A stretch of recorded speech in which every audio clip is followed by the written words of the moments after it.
Yeah, viewers all over the world. My names are Ogbuefi Ezeana, ugochitubelu, Oraifite. I'm an ancient high priest. Abụ m onye isi nchụaja na ugochitubelu ọdịnala temple. Anyị na-agba afa mmiri ebi n'ụkwazị ọrụ mmụọ dị iche iche. Abụkwazị m onye isi nchụaja na ọdịnala Restoration Evangelical Mission. Bụrụ onye mgbasa ozi ọdịnala Igbo. So you can call me a priest or ordinary evangelist, I will answer. My mission is to help people live better life. N'ụbọchị taa n'oge awa nke eziokwu, isiokwu anyị bụ OSU caste system. OSU caste system. Ihe bụ OSU ka anyị ga-eneba anya. Now, but before we dive into today's lecture, OSU, gịnị bụ OSU? OSU bụ onye agọọlụ mmụọ, onye mmụọ nwe. Antinye etu a, onye mmụọ nwe, onye agba OSU. Mma akọwara ụzọ dị iche iche eji enwe ihe mmadụ na mmụọ. N'etu ọ dị gboo, o nwere onye mmadụ nwe onye mmụọ nwe. Ndị mmụọ nwe ka anyị na-akpọ ndị agọọlụ mmụọ, asị na ha bụ OSU. Mana ndị mmadụ nwe bụ ndị egotalụ asị oru. Ọnya bata n'ala Igbo a na-enwe OSU nwe oru. Mana mma akụwalụghị ihe niile ị kwesịrị ịma gbasara ya. Then gwazie gị my own standing na ihe a ga-eme ka e wee nwee harmony in our society. Yes, m ghọrọ onwe m personally maka ndị nwere ike ịda-asị kere ihe ọ na-ekwu maka ya. I'm a freeborn. Yes, mana mma achọ ịkọwalụ gị maka obodo ụfọdụ abịa na-ata nwuri na-asụ nwuri n'azụ, mana n'ime obi ndị mmadụ enwere kind of segregation. Ihe ndị a ka anyị chọrọ ka anyị neba anya tata. Mana before we dive into today's lecture, important announcement. We are still in the month of June. Our monthly ritual is still ongoing. You can join us anywhere you are all over the world. This time, we started this group ritual over 4 years now. We have massive testimonies. But as you all know, we don't share testimonies on social media or with OSU TV. Makanodro necessary. Not why we're here. But I can tell you that you never know where you are. One day, you are going to carry it all. Let's go to the temple. Go for who be opening in this line. The friends of the temple, children of the temple, members of the Restoration Evangelical Mission and consecrated group. The two can see me more. But see, Basil Conway, I dare 200 entities of powers. Now, I have mad to do. Sunday, when I have a what I'm chicotea. You don't know, and I was up. What's up? Not big at what I'm 9 at screen gig affair. 0805 7837 672. Now, let's proceed. Isiokwu anyị tata bụ OSU caste system. Mma akọwa ya nke ọma. Gịnị bụ OSU? Dịka anyị si kwu na mbụ, OSU bụ ndị agọọlụ mmụọ. Gwakwa gị na mgbe ochie na o nwere ụzọ abụ esi enwe mmadụ. Enwere ndị mmadụ nwe before slave trade, n'oge slave trade. Ọ bụrụ ndị niile na-agbaru n'oru na mgbe gboo bụ ndị elesiri ndị obodo oyibo. Enwere ndị a na-eje ebe a na-ele mmadụ. Mgbe a na-ele mmadụ mgbe anwa, o nwere ndị nwere ego ma ọ wụ obi, the wealthy people na-eji egota ndị abụ oru, ndị akpọsara na na-ele gorokwu ya ha. Agolokwa ndị anwa, ndị abịa na befa ma ọ bụ n'obi fa. Ha na-alụrụ ha ọrụ as domestic staffs. A na-enyekwa ha ana, ha ebirikwa closer to obi. Yeah? Yes. Ma ọ bụ ndị ọgaranya gotawuru ha na-edekwa ha ebirikwa closer to ụlọ ha ka ha wee nọrọ ebe a gara anọ wee na-edunye ha ozi. Ihe ọ pụtara m n'onye a nwe ndị dị etu a, o nwere ike ọma eme ka ndị a na-aza afa nna ya nwa, kama o nwere ike o create afa ga na-aza. Mana onye nwa nwefa ọ dị gboo. Then mana nke anyị chọrọ ifocus attention ya tata bụ gbasara osu ndị akpọrọ ndị mmụọ nwe. Maka ụfọdụ ndị mmadụ na-ajụ, emere m research na-ajụ kere ihe ndị a mere eji akpọ ha osu. Ọ dị na Anambra, ọ dịkwa n'ebe dị iche iche n'ala Igbo. Osu a bụ mgbe gboo ndị jelu out of fear na-achọrọ igbu ha, maka na mgbe gboo ahụ enwere ya na survival of the fittest.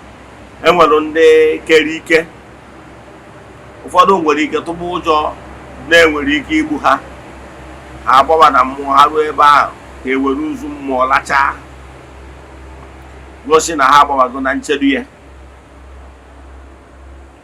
Ụfọdụ bụkwa ndị a na-emegbu in defense for their life, ha agbaba na okwu ndị a for nchekwa, knowing fully well na ha jee gbawa na mmụọ na onwere ọzọ onye ya emegide ga-ametụ ha aka, maka na imepụ ya ọbara ma ọ mejọọ ya obekuo mmụọ anwa ọ gbawara na ya, mmụọ anwa ọ gbawara na ya will come after you. Then ọ nwekwara ndị bụ na ha ji aka ha na onwe ha na onwere onye na-achụ ha, mana fear of unknown ha jiri aka ha gbawa na mmụọ.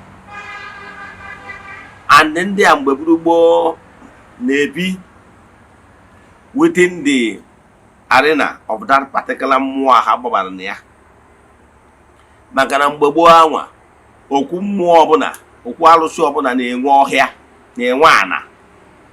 So they usually settle within the arena of that particular mmụọ anwa ha gbabara na ya.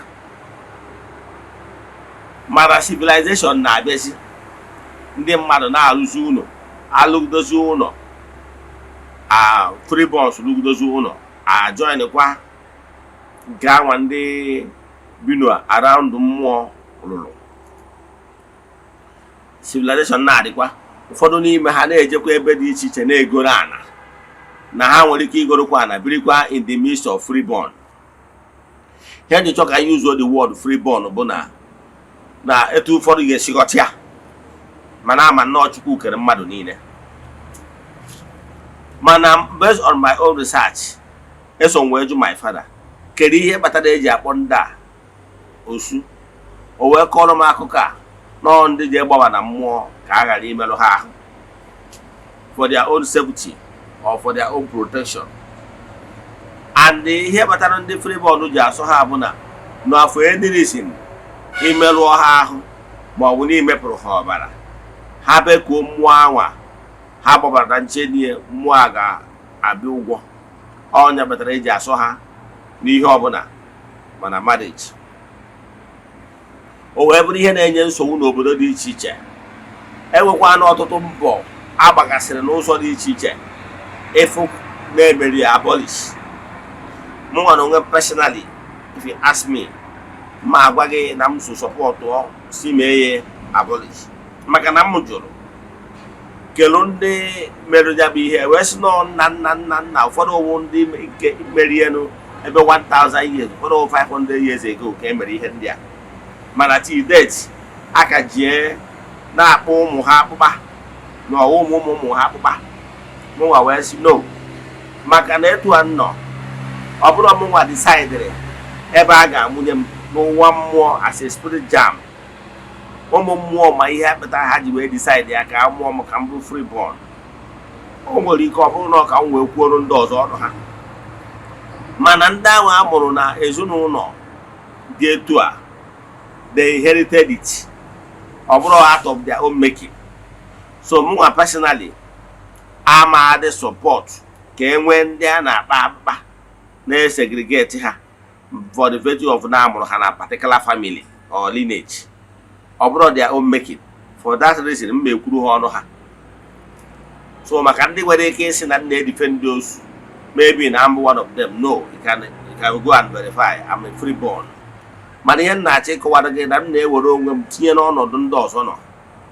Ọ bụrụ na ọmụnwa ka a na-segregate na-akpa akpụkpa in the society, I will not be happy.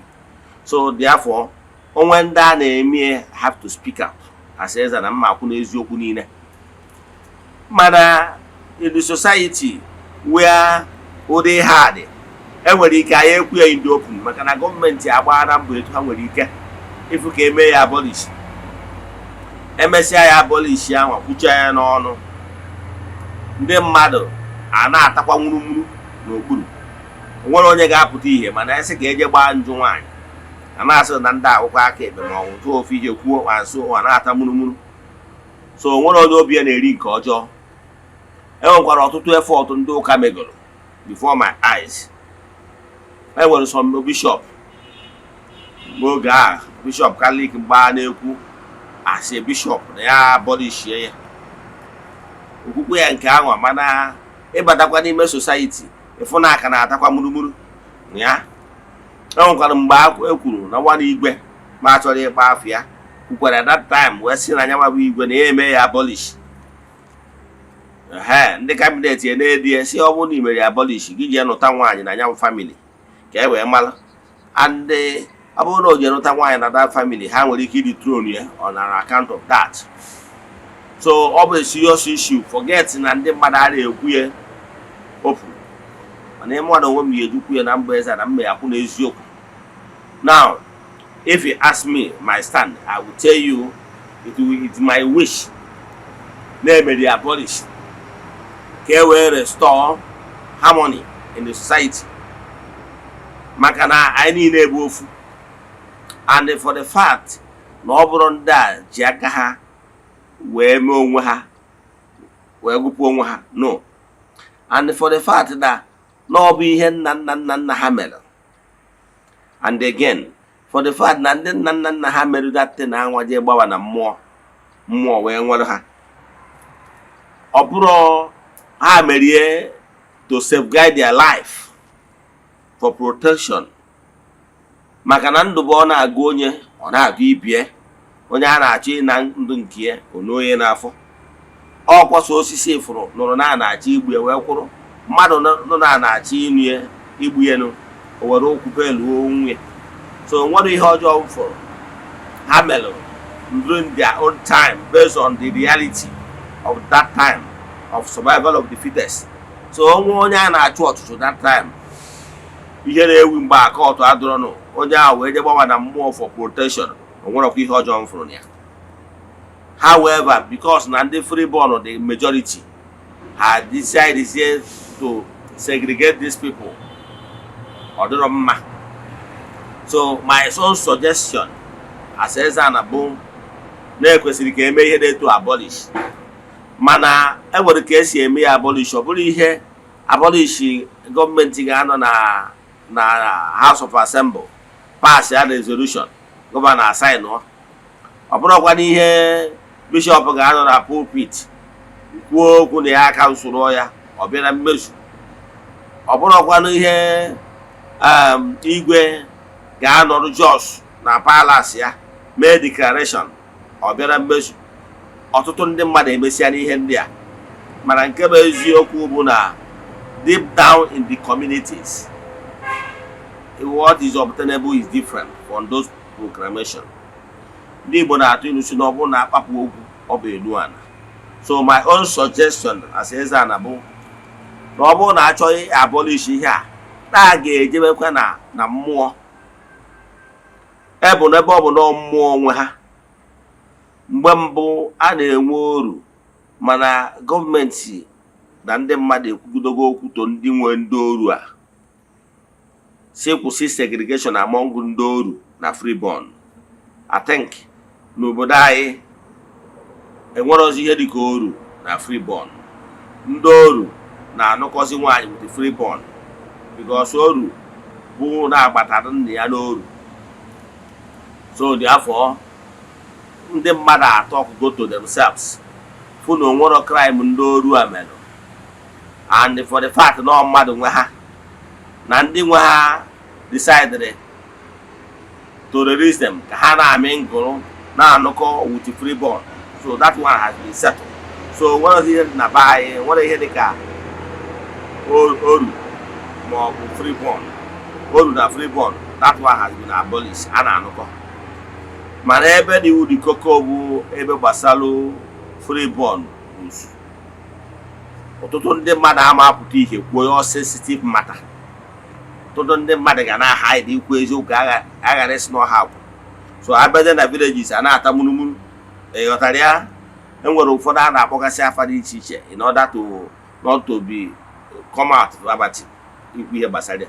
Mana mụ gaba Eze-Ana ga-ekwupụrụ ala.